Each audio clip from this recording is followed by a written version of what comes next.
ខ្ញុំអត់សង្សារខ្ញុំអត់គូក៏មិនទៅអ្នកណាអ្នកចេញតែថាមិនស្រួលអត់សង្សារដែរបើខ្លាំងស្រឡាញ់គ្នាមួយស្មៃបើខ្លាំងធ្វើសង្សារមួយស្មៃចង់មានម៉ែក្មេកនឹងគេដែរហើយគាត់ម៉ែនាមកូនប្រសាស្រីចង់មានពុកក្មេកនឹងគេដែរបែកូនខំត្រូវកុំប្រកាន់កូនអីខ្ញុំគ្រាន់តែស្រមើស្រមៃ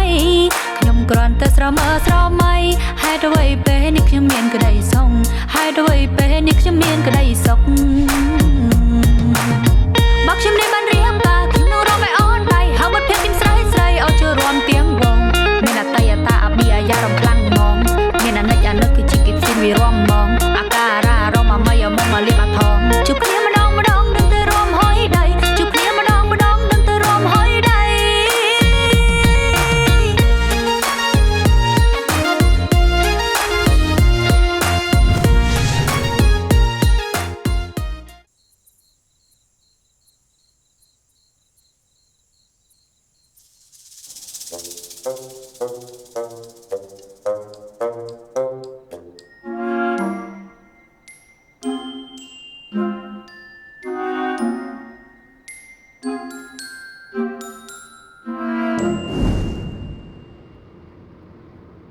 អ្នកនាងដឹងអត់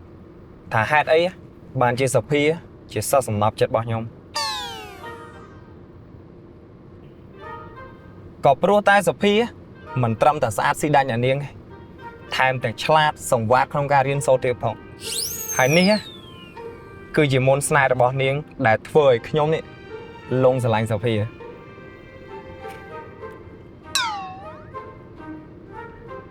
ហើយបើសិនជាអ្នកនាងចង់ឲ្យខ្ញុំនេះងាកមកចាប់អារម្មណ៍ហើយចាត់ទុកអ្នកនាងជាសិស្សសំណប់ចិត្តរបស់ខ្ញុំ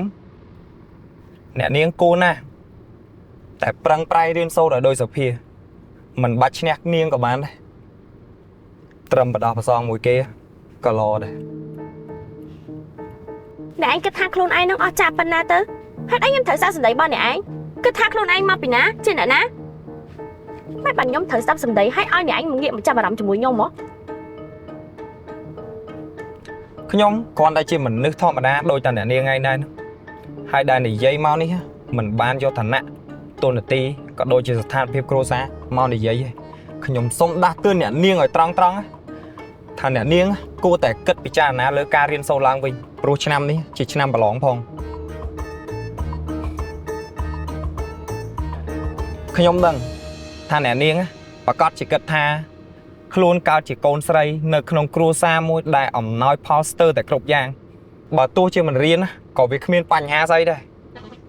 ត្រូវហើយព្រោះនឹងវាជាការពិតវាត្រូវតែអញ្ចឹងអ្នកនាងយល់ឃើញបែបនេះ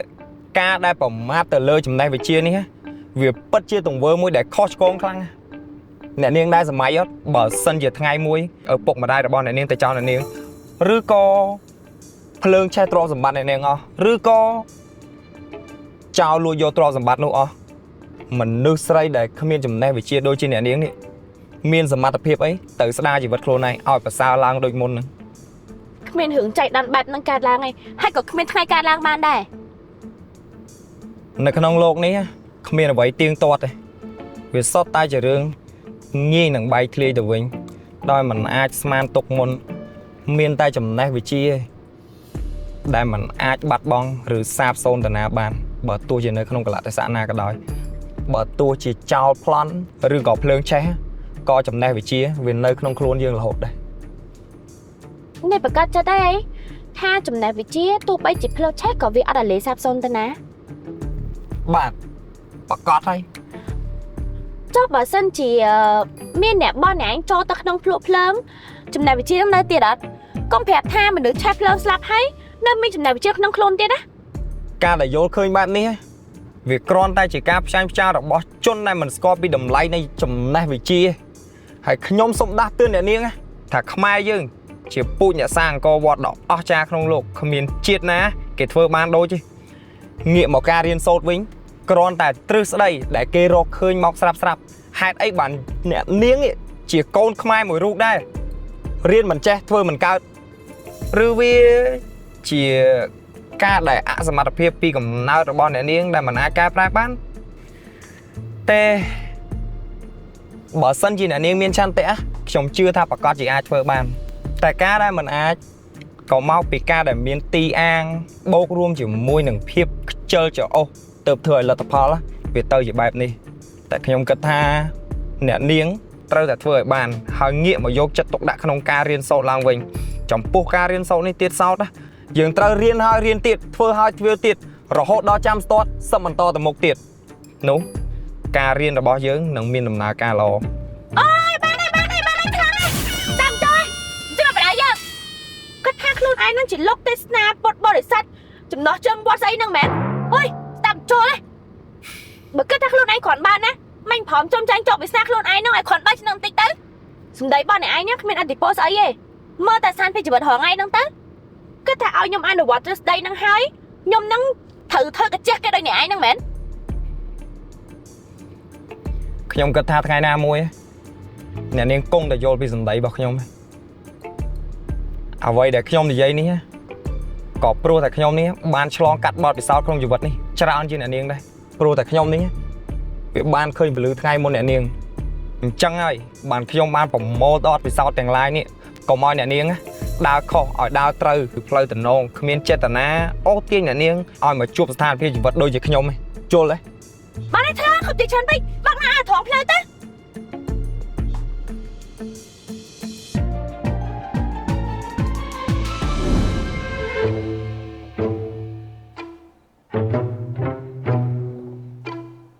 ចាំតែមើលចុះយើងនឹងធ្វើឲ្យនេះភ្លឺផ្នែកថាយើងនេះក៏មិនអន់ដែរយើងនឹងប្រឹងរៀនដើម្បីប្រឡងជាប់ព្រោះថាយើងក៏មិនមែនភ្លើលឺពុកថ្ងាសស្អីដល់ថ្នាក់អត់មានចេះអីសោះមិនតិចដែរ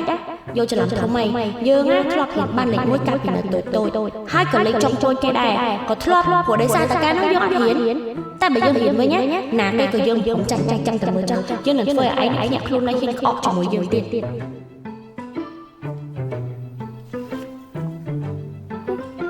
លំហាត់ប៉ុននឹងសោះគ្មានអីពិបាកផង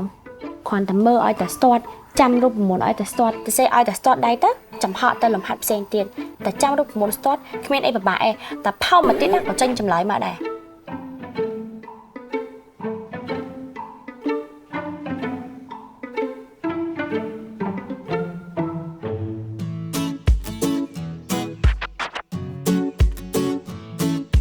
អូយលោកគ្រូឲ្យនឹកឃើញអីមកបរៀននៅក្រៅអញ្ចឹងក្តៅណា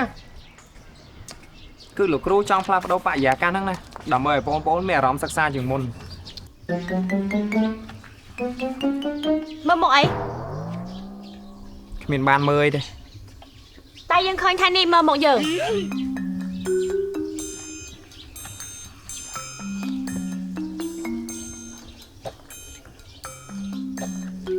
បងក៏មើលមុខលោកគ្រូដែរ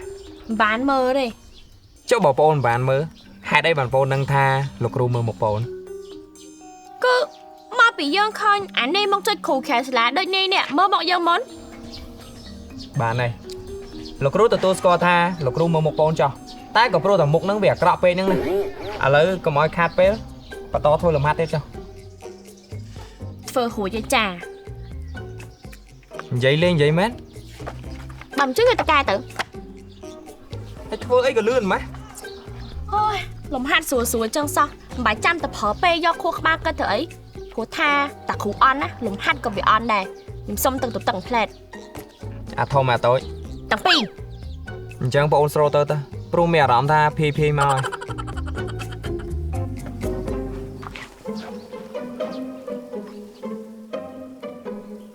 តែប្រហែលខែសិនស្រីក្បាលភ្លើងម្នាក់នេះស្រាប់តែមានការរីកចម្រើនគួរជឿពិតជាស្មានមិនដល់មែនថានាងពិតជាអាចធ្វើបានបើដូចនេះណាការប្រឡងនៅខែខាងមុខច្បាស់ជាបានជោគជ័យជាងការនេះចិត្តសាស្ត្រដែលខ្ញុំបានយកមកប្រើជាមួយនឹងសិស្សដែលមានចរិតបែបនេះពិតជាបានផលពិតមែននេះគេហៅថាស្នៀតដុតកំហឹងឲ្យមានការប្រកួតប្រជែង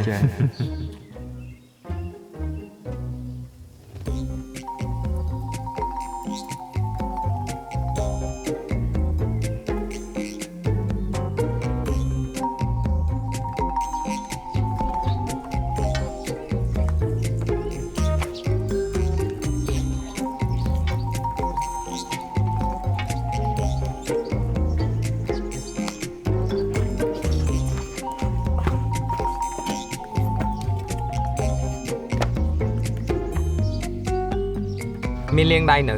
លៀងរួចហើយ ចុះមានដល់សាប៊ូអត់ ចាដល់អូសបាយ ដល់អូសបាយនៅធំក្លិនទៀតចុះតម្រាំទៅអត់ដោះមិនដឹងក្លិនមិនម៉ាទេ កុំចេញច្រើនពេកឲ្យមក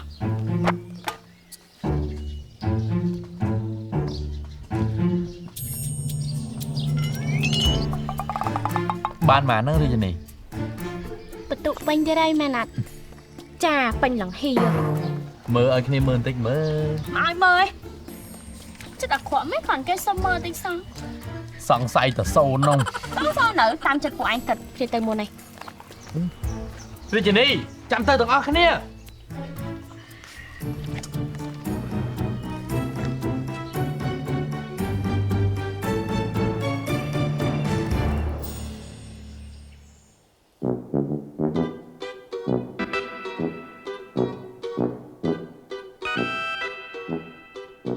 ខ្ញុំគួរតែសប្បាយចិត្តឬមួយក៏ខឹង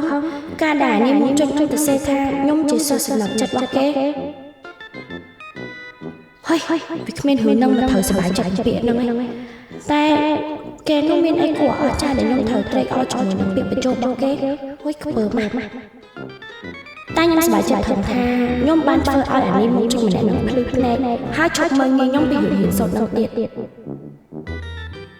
ពេលនេះធ្វើបានសម្រេចហើយរវាងខ្ញុំជាមួយនឹងសភាសិទ្ធិទីស្លាញ់របស់គេហ្នឹងគឺមិនស៊ីសគ្នាចាំចាំមើលចោះនៃមកជុំម្នាក់ហ្នឹងហ៊ានខកជាមួយយើងទៀតដែរអត់ពីរឿងហ៊ានសូត្រអស់ហ្នឹងពេលនេះនាយចង់សល់ចំអកខ្ញុំក៏សាច់ឡើងសំទៀតដែរ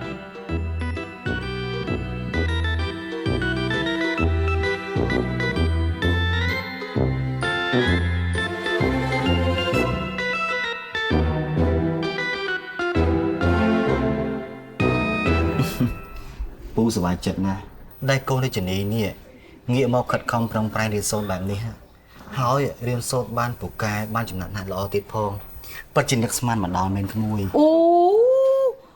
មកពីអ្នកនាងខំរៀននេះលោកប្រុសនេះអ្នកនាងភ្ញាក់ទៅព្រឹកមន់ល្ងាវខំមើលមេរៀន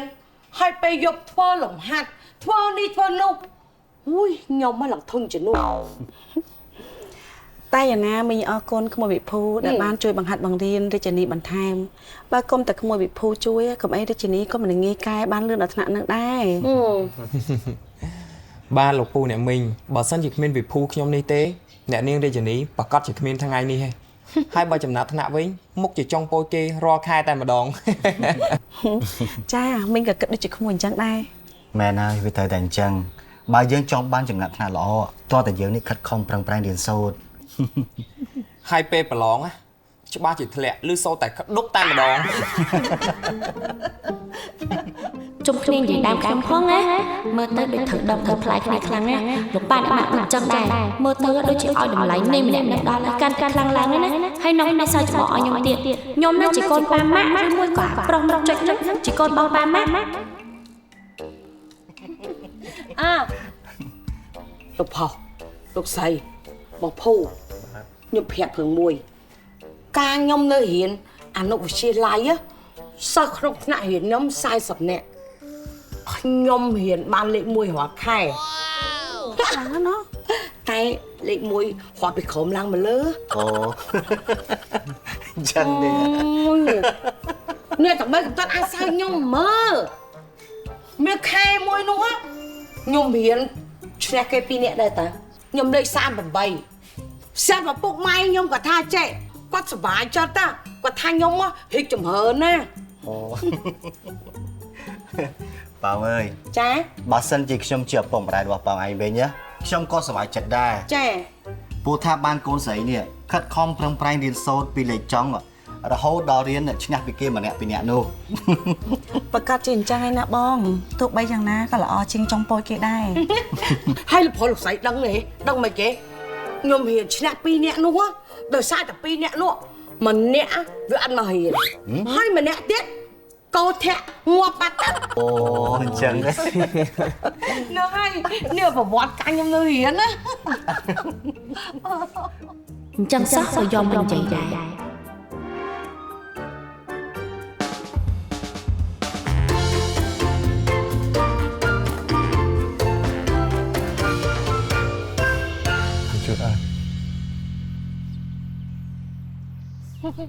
បងអូនមកហាត់ប្រាណលើកនេះអូនមានអារម្មណ៍ថាអូនដូចជាធូរស្បើយជាងមុនចំណែកសុខភាពអូនក៏ល្អជាងមុនដែរណា ពិតមែនហើយអូនព្រោះថាការហាត់ប្រាណគឺជាសំខាន់ណាស់ទោះជាយើងរវល់យ៉ាងណាក៏យើងត្រូវឆ្លៀតមកហាត់ប្រាណដែរព្រោះថាបើសុខភាពល្អហើយចង់ធ្វើការងារអីក៏បានជោគជ័យដែរតែបើសុខភាពអត់ល្អទេចង់ធ្វើអីគឺពិបាកបន្តិចហើយ ត្រូវហើយបងឥឡូវអូនដូចជាឃើញមានមនុស្សម្នាមកហាត់ប្រាណច្រើនណាប្រហែលជាគេយល់ដឹងពីបញ្ហាសុខភាពហើយផលប្រយោជន៍នៃការហាត់ប្រាណណា បាទពិតមែនហើយអូនអូននិយាយអញ្ចឹងខែក្រោយនេះរាជនីគេប្រឡងបាក់ឌុបចប់ហើយគេនឹងមកនៅរស់នៅមួយយើងអូនគិតមិនដែរ រាជនីជាប្អូនរបស់បងហើយក៏ជាប្អូនថ្លៃរបស់អូនដូចគ្នាអូនគិតថារឿងនេះបងមិនចាំបាច់សួរយោបល់ពីអូនទេ ទោះជារាជនីជាប្អូនរបស់បងពិតមែនប៉ុន្តែយើងគឺជាប្តីប្រពន្ធអញ្ចឹងហើយតែឆ្លងកាត់ការពិភាក្សាគ្នាអញ្ចឹងហើយណាអូន មានអីល្អតាបើសិនជារាជនីបានមករស់នៅក្នុងផ្ទះរបស់យើងផ្ទះយើងក៏លែងស្ងប់ស្ងាត់ហើយរាជនីក៏អាចជួយសម្រួលការងាររឿងទស្សនៈដីរបស់បងបានខ្លះ បងនឹងងាកមកជួយអូនសម្រាប់ការទិញដីសាងសង់រីសតវិញក្រែងបានចំណេញជាងធ្វើតែក្រុមហ៊ុនទស្សនាវដ្តីមួយនោះអូនបងក៏ចង់អរគុណអូនដែរតែតែជួយបងតាំងពីដើមរហូតមក អូនក៏អរគុណបងដូចគ្នាតែបងនេះតែងតែផ្ដល់តម្លៃឲ្យអូនជានិច្ច តោះចឹងយើងទៅទៀត តា តោះ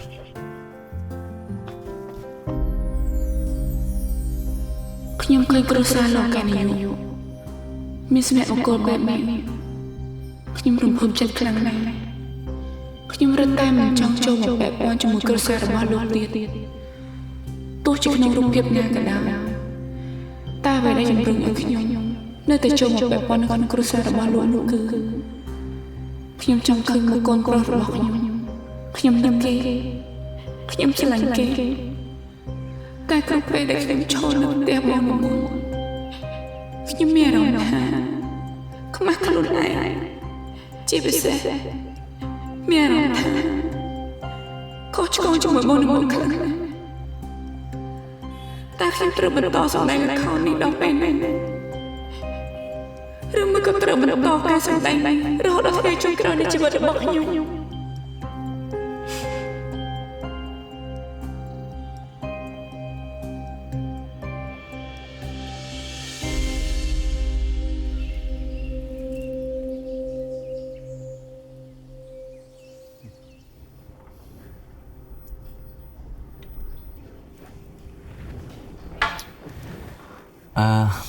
ប្រពន្ធអ្នកមីងខ្ញុំមកនេះគឺខ្ញុំចង់ហៅរាជនីដើរលេងព្រោះខ្ញុំគិតថាសប្តាហ៍ក្រោយខ្ញុំប្រឡងហើយតើលោកពូអ្នកមីងគិតមិនដែរ ចំពោះពូមិនថាអីនោះទេពូក៏ចង់ឲ្យកូនរាជនីនេះគេទៅដើរលំហែខួរក្បាលខ្លះដែរបើយើងគិតតែពីខិតខំរៀនសូត្រពេកគឺវាមិនកើតទេត្រូវតែរកពេលសម្រាប់ខ្លះណាក្មួយ ចំពោះមីងក៏មានបញ្ហាដែរមីងគិតដូចជាពូក្មួយដែរ អញ្ចឹងខ្ញុំអរគុណហើយពូមីង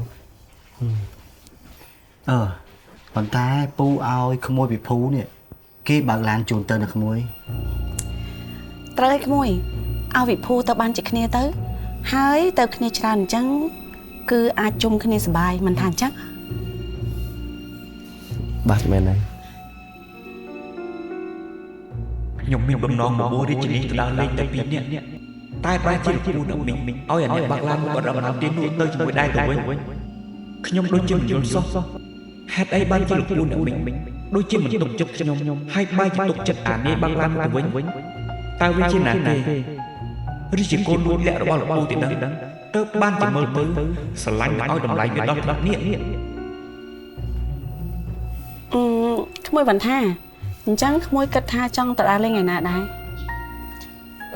អ្នកមីងខ្ញុំគិតថាទៅស្អែកអូអញ្ចឹងសម្រាប់ថាពូឲ្យក្មួយវិភូនេះជួនក្មួយទៅរួមជាមួយនឹងកូនរាជនីថ្ងៃស្អែកណាក្មួយណា ប៉ិតមែនទេបងតែខ្ញុំថាបើសិនជាមានទីទីហើយនឹងសភាពទៅជាមួយទៀតគឺកាន់តែសប្បាយ អត់ទេអូនចាំឲ្យកូនរាជនីជាអ្នកបបួលគេដល់ខ្លួនឯងទៅ អរគុណច្រើនលោកពូអ្នកមីង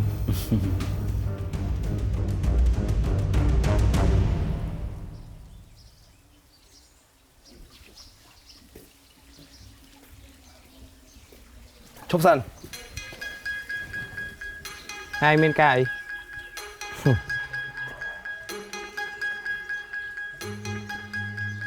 អី ឯងកំពុងតែសប្បាយចិត្តហ្នឹងមែនទេហ៎ដែលលោកពូអ្នកមីងពេញចិត្តឯងបែបនេះ វាគ្មានរឿងអីដែលលោកត្រូវខ្វល់ទេធម្មតាមនុស្សថ្នាក់ទាបដូចជាខ្ញុំនេះពេលដែលមានចង្វាយនាយមានចិត្តអាណិតស្រឡាញ់មេត្តាហើយមានរឿងអីដែលត្រូវមិនសប្បាយចិត្ត អ្វីដែលឯងកំពុងតែទទួលបានពីលោកពូអ្នកមីងយើងកំពុងតែមានមន្ទិលសង្ស័យជាទីបំផុតអាកាចាស់គេ ហើយមានមន្ទិលហើយលោកមានមន្ទិលរឿងអី យើងឆ្ងល់ថាហេតុអីបានជាលោកពូអ្នកមីងពេញចិត្តឯងនេះហ៎យើងកំពុងតែសង្ស័យ ហើយលោកគិតតែសង្ស័យរឿងអីចុះ គឺយើងសង្ស័យថាឯងហ្នឹងគឺជាកូនលួចលាក់របស់លោកពូប្រហែលជាលោកពូហ្នឹង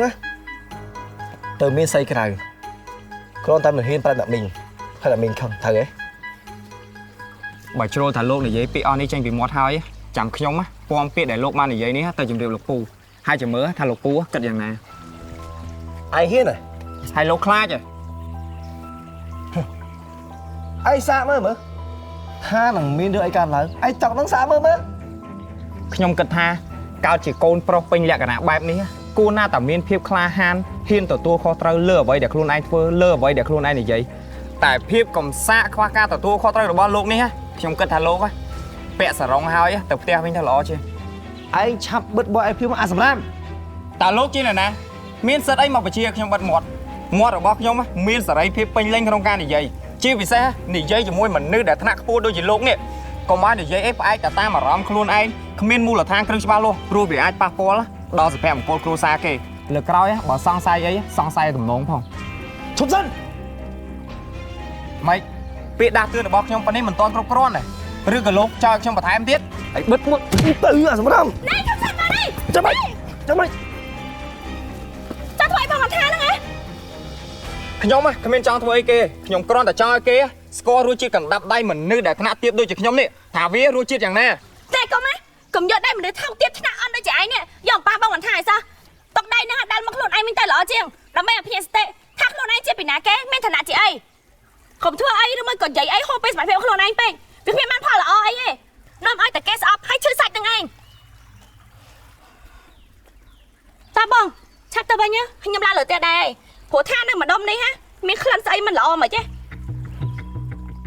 អូនបើសិនជាឯងមកខាត់បងទេប្រហែលពេលនេះអាកាចាស់គេមួយនេះបាក់ថ្មីអស់បាត់ទៅមើលទៅ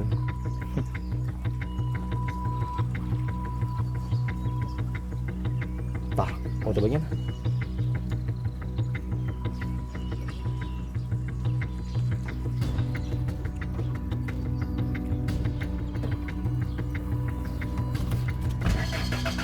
ហើយនៅឆោររ៉ាណាទៀតមិនចាំតោវាស្អីទៀតមែនមិនឡើងចាស់ដែរ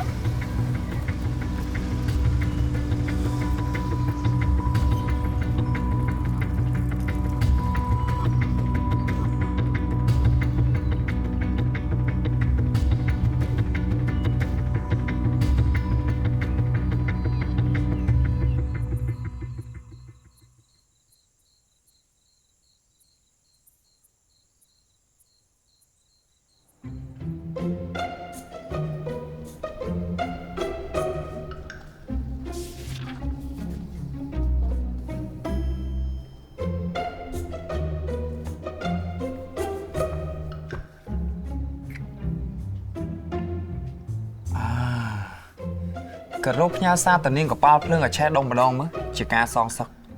ព្រោះថាព្រឹកមិញនេះព្រោះដៃគ្នាជាមួយសងសារប្រមាថខ្ញុំសម្បើមណាស់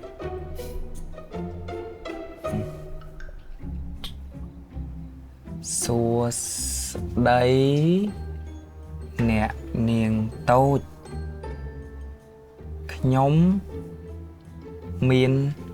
រឿងចង់ប្រាប់អ្នកនាង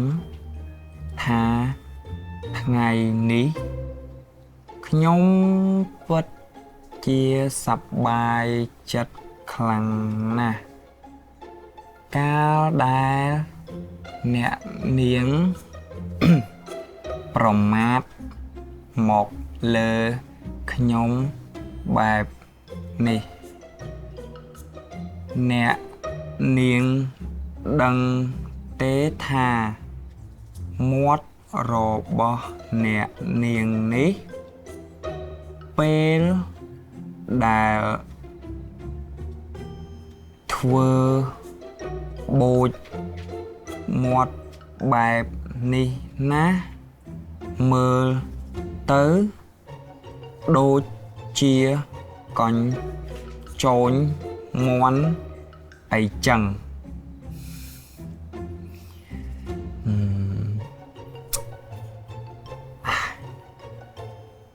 ដូចជា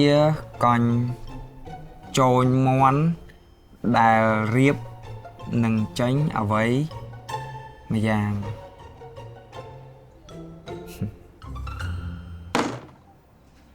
តែប៉ុណ្ណេះមុខជាឆេះដុំខានទេនៅមាននេះបន្ថាម្នាក់នោះទៀតគង់មានពេលណាមួយឯងនឹងបានស្គាល់ពីផលតបស្នងនៃអំពើរបស់ឯងវិញអ្វីដែលឯងបានធ្វើចំពោះយើងវានៅតែជាសច្ចភាពមិនបាត់បង់តាណាឡើយហើយវានឹងវិលវល់ត្រឡប់ទៅរកឯងវិញនៅក្នុងពេលណាមួយជាមិនខានគ្រាន់តែយូរឬក៏ឆាប់តែប៉ុណ្ណោះទោះជាយើងមិនបានធ្វើអ្វីឯងតែការយកក្តីបំផានចំពោះអ្នកដទៃជាទង្វើដឹកមុខរបស់ឯងនឹងមានអ្នករងចាំផ្ដល់ផលឲ្យឯងវិញជាមិនខានឯងចាំមើលចុះ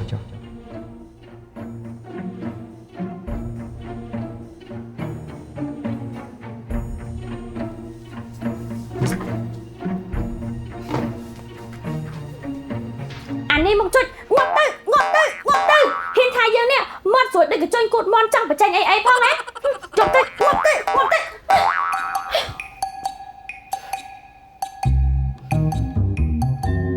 ចាំមើលថ្ងៃស្អែកយើងនឹងធ្វើអានេះមកជួយឯងនឹងទឹកឈាមចង់ទៅកគួរអត់ចេញចង់ទៅចេញអត់អស់ដែរតែឈឺចិត្ត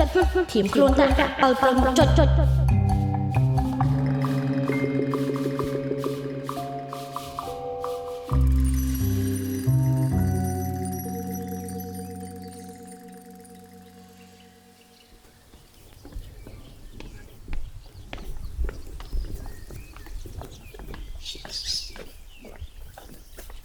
ជំរាបសួរអ្នកមីង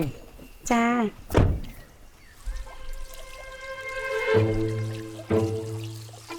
រជនីនៅសម្លឹងមកក្មួយវិភូទៅអីមិនក៏មិនឆាប់ចូលឡានទៅកូនឃើញមកអានេះអ្នកហ្នឹងអស់អារម្មណ៍ដែរលេងហ្មងខ្លួនតាមពីយប់តាន់បាត់ផងមានរឿងអីឲ្យកូនហ៊ានណាម៉ាក់ឆាតបើថាឲ្យកូនហ្នឹងសើចចំអកកូនថាកូនហ្នឹងមកដឹកស្រួយដឹកកញ្ចុញគូតមាន់ចឹងហើយចាស់កូនឯងទៅធ្វើអីក្មួយវិភូបានគេថាកូនឯងមកដូចកញ្ចុញគូតមាន់កូនបាញ់មកដាក់គេហ្នឹងម៉ាក់សើចអីសើចចំអកកូនដែរមែនមិនមែនទេគ្រាន់តែម៉ាក់ឆ្ងល់ឥឡូវកូនឯងសាកប៊ុញមាត់ឲ្យម៉ាក់មើលតិចមើលតើវាដូចកញ្ចុញគូតមាន់មែនអត់ឥឡូវម៉ាក់រាប់ឲ្យណា1 2 3ដូចមែនតាកូនម៉ាម៉ាក់និយាយលេងតាទៅឆាប់ចូលឡានទៅដើរលេងពីព្រឹកទៅបើឥឡូវទៅឆ្លោះគ្នាអញ្ចឹងមិនការបានទៅបាទអ្នកមីងសូមអញ្ជើញអ្នកនាង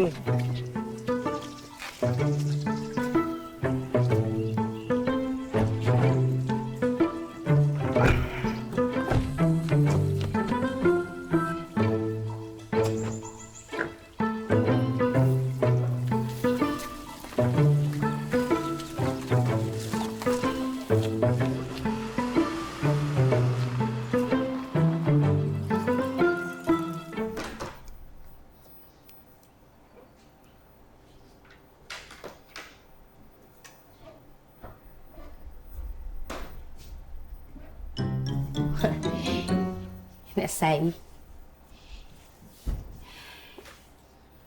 នេះនាងទៅបាត់ហើយអ្នកស្រីទៅបាត់ហើយតែតម្រាំតែទៅបាត់ហ្នឹងនៅឈោសម្លក់សម្លឹងជជែកគ្នានៅហ្នឹងនេះចេះសំណាងហ្នឹងណា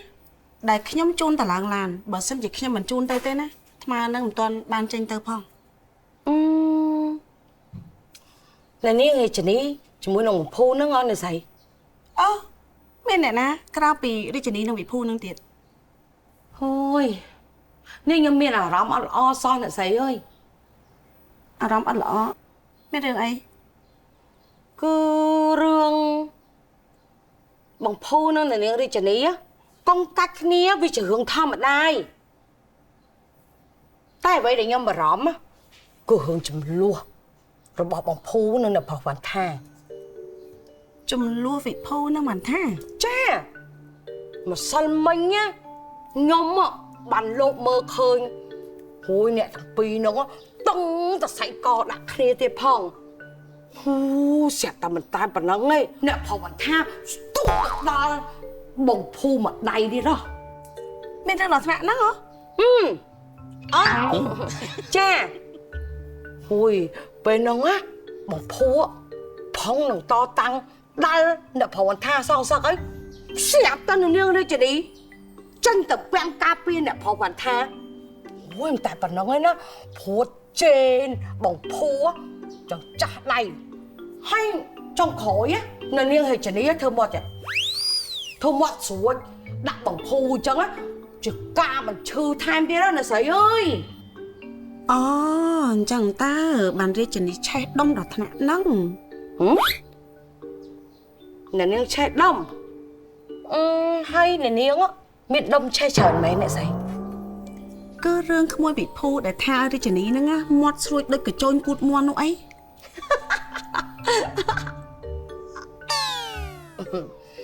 Nì, anh Phong có thả đôi nhà sấy đây.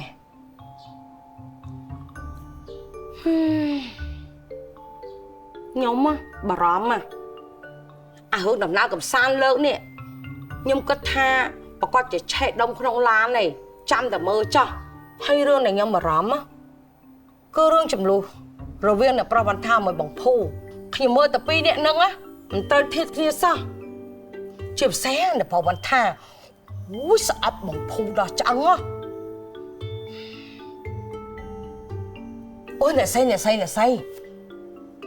Nhưng trong xua tha. Bà sân chỉ miên kê ai nè say chờ hớ. Rồi viên là pro văn tham cho mười bóng phù. Chứ cô bà xa.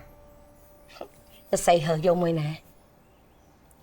ខ្ញុំរើសមួយណាថ្ងៃក្រោយឯងគង់តែដឹងទេតែថ្ងៃនេះខ្ញុំសូមលាក់សិនមិនចង់ប្រាប់អ្នកណាទាំងអស់ Nè xoay Nè xoay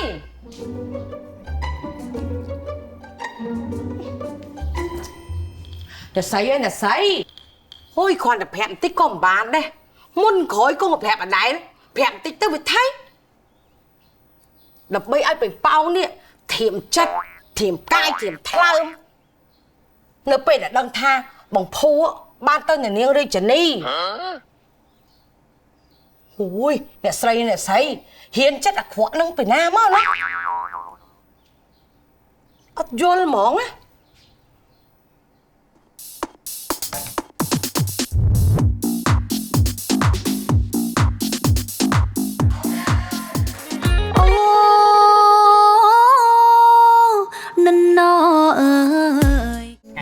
Lục Cru mẹ rõm tha sờ bài chết á, đại ba mà đa lên chỉ mùi sập hia, đại chỉ cho sầm nọc chất bong lục khủ. Man ta, bro đôi sạch ai lu nữa. Các bạn muốn nhân cơ than đi, còn để chim là giấy trắng cho nè. Mình có bị thằng nạc po tiệp, mình tai bên đi ha, vẫn mới khơi bị chừng nào khỏi ban đêm mà giảng tới đây, cứ chừng nạn kê, nick miss mà tập hiệp đau kê, khiêm xóm hiệp thang ngay khỏi á, cầm gió hưởng tặng ăn nắng cho mà cha hộ cho bữa khiêm tiết. Anh cho người ta mà cái thà thôi chứ mình chăm bách to tại kia này giấy trong tự đăng luôn ai thôi ấy, luôn ai đăng cho bác chương này na tiền ngọc, tới tại đo sai pan nhà rồi bị lốp, nằng say mà nè, để miên chim rồi bỏ lốp không tây rồi bỏ kê.